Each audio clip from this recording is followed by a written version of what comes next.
Islamic Voice 07 Studio Tune of Islam and the Quran.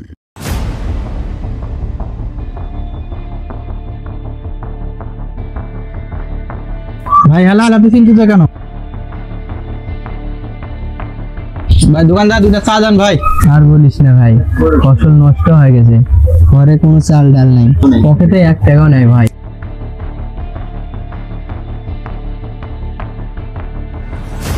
আরে বাদ দেন, আগে চা খাই।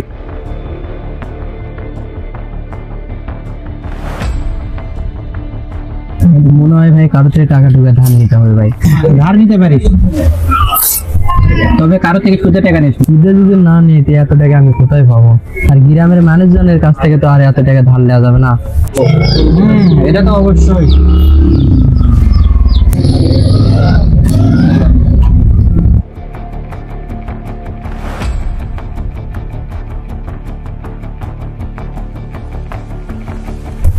এই চা দে একটা।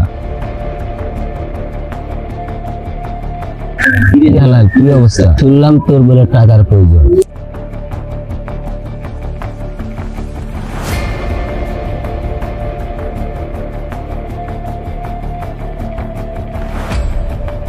এই তোরা কিছু খাইলি? ও হালাল, তোর তো টাকার প্রয়োজন, আমার থেকে নিতে পারিস। মাস শেষে সামান্য কিছু সুদ দিবি আমাকে, এতে তোরও লাভ আমারও লাভ। হালাল, এটা কিন্তু সুদ, এতে আল্লাহর কঠিন গজব আছে।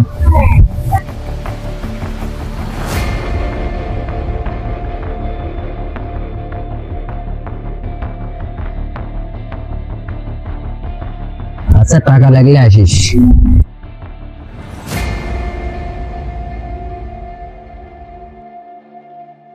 আচ্ছা থাক, আমিও গেলাম।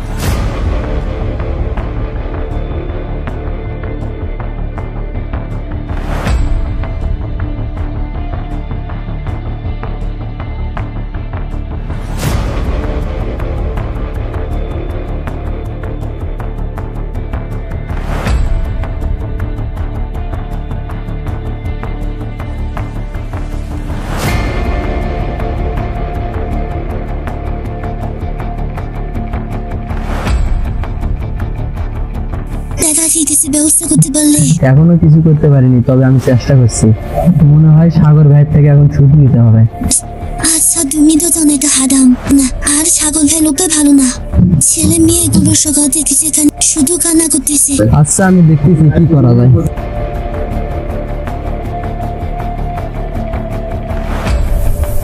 সাগর ভাই কি আছে? ভাই মনে হয় ব্যস্ত আছে। এই ভাগদিন দেখো ভাই কি ব্যস্ত আছে না ফ্রি আছে।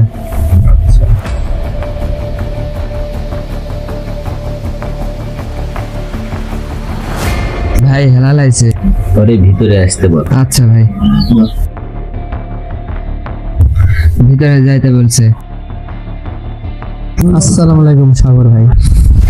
আরে হালাল, কি অবস্থা? হঠাৎ আমার কাছে কি মনে করে? ভাই আমার কিছু টাকা লাগবে। টাকা তো দিব, আমার নিয়ম কারণ তো তুই জানিস। জি ভাই, ওটা নিয়ে আপনার কোনো টেনশন করতে হবে না।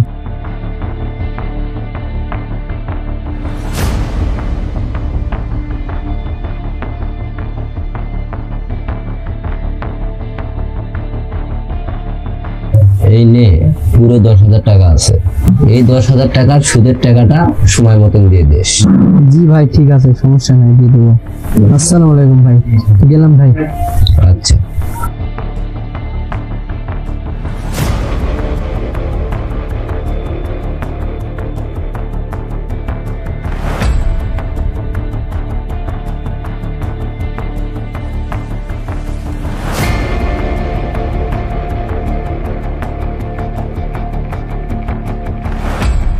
হ্যালো, তোরা কই আছিস? এই তো যাচ্ছি। 1 মাস তো হয়ে গেল। সুদের টাকা পয়সাগুলো তোলার ব্যবস্থা কর। যারা টাকা দিবে না আমার কাছে নিয়ে আসবি। আচ্ছা ঠিক আছে।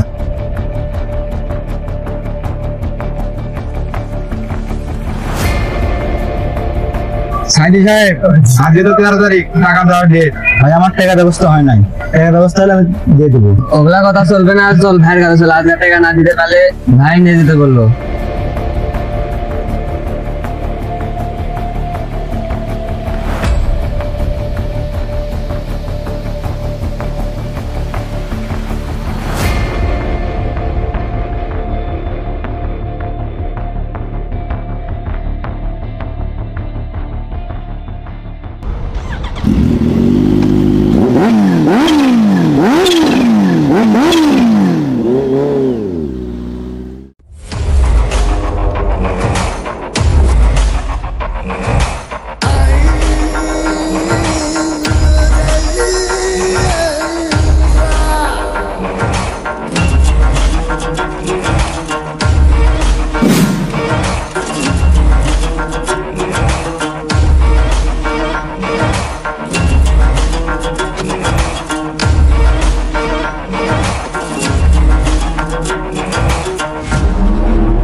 তোদের কি সমস্যা? টাকা নেওয়ার সময় তো ঠিকই নিছি, টাকা দিতে সমস্যা তোদের কি? ভাই আমি কালকে দিয়ে দেবো। এই তুই কবে টাকা দিবি? ভাই আমার কিছুদিন সময় লাগবে। আর তুই? আমিও আগামীকালকে দেবো। আগামীকাল আর কয়েকদিন এলে আমি বুঝি না, আজকে সন্ধ্যা হতে হতে টাকা দিতে হবে তোদেরকে। এই ওদের হাতের বাঁধন গুলো খুলে দে।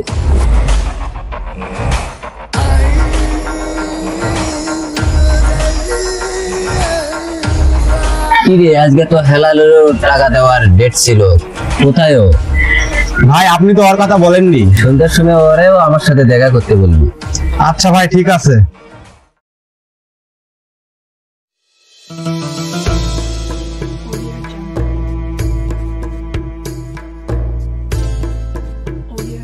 বড় ভাই ওই যে হালাল।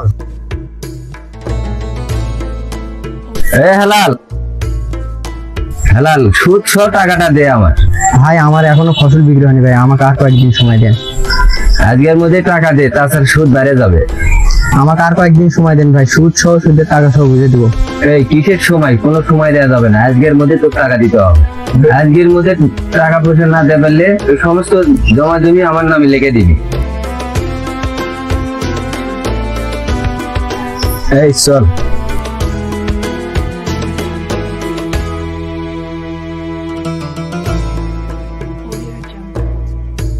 আমি তোর আগেই বলছিলাম, সুদ আগের মতো একবার ধরলে আর ছাড়ে না। হেলাল, এটা কিন্তু সুদ, এতে আল্লাহর কঠিন গজব আছে। আজ আমরা এমন একটা জিনিসের মধ্যে পড়ে গেছি যেটাকে আল্লাহ তাআলা যুদ্ধ হিসেবে ঘোষণা করেছে, আর সেটার নাম হচ্ছে সুদ। যারা সুদ খায় তারা কিয়ামতের দিন এমন ভাবে উঠবে যেমন শয়তান স্পর্শ করে পাগল বানিয়ে দেয়। সুদ শুধু টাকা লেনদেন না, এটা একটা অভিশাপ যা মানুষের মনে, সম্পদে, সমাজে বরকত নষ্ট করে দেয়। আল্লাহ তাআলা আবার বলেন, আমি ব্যবসাকে হালাল করেছি এবং সুদকে হারাম করে দিয়েছি। তাহলে ভাবো, যেখানে ব্যবসা আল্লাহ তাআলার রহমত আনে, সেখানে সুদ আনে আযাবার ধ্বংস। আজকে মানুষ কি ভাবতেছে সুদে টাকা দিলে লাভ হবে, কিন্তু জানো কি, এইটা আসলে লাভ নয়, বরং এইটাই আল্লাহ তাআলার গজবের দরজা খুলে দেয়।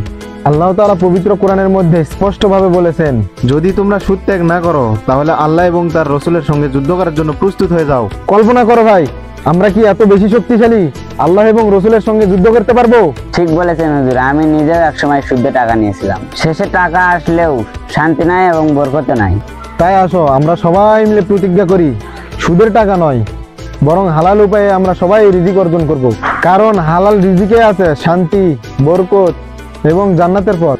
আজকে তোমরা দেখছো হেলাল ভাইকে, সে কেমন বিপদে আছে, এটা শিক্ষা হোক সবার জন্য। আসসালামু আলাইকুম। ভাইরা বসেন। ভাই আপনাদের কাছে কিছু কথা বলতে যাচ্ছি আমি। হুজুর, আপনাদের সমস্ত কথা আমি শুনছি। হুজুর, আমি নিয়ত করেছি জীবনে আর সুদ খাবো না। আপনারা সকলেই আমাকে মাফ করে দিবেন। আপনাদের কাছে যা পাওনা আছে সেটা আর দিতে হবে না আপনাদেরকে। আলহামদুলিল্লাহ, এটা তো অনেক আনন্দের কথা। তাহলে তো হয়েই গেল, আজকে থেকে আমরা সুদ নেব না এবং দেব না। সুদ দেওয়া এবং নেওয়া উভয়টাই জাহান্নামী। হুজুর নামাজের সময় হয়ে গেছে। হুজুর আমিও নামাজ পড়তে যাব, চলো। তাহলে চলেন সবাই। সুদ মানুষের ধ্বংস ডেকে আনে আর হালাল উপার্জন আনে শান্তি ও বরকত। চলুন আমরা সবাই মিলে এই সুদের আগুন থেকে নিজেদের দূরে রাখি।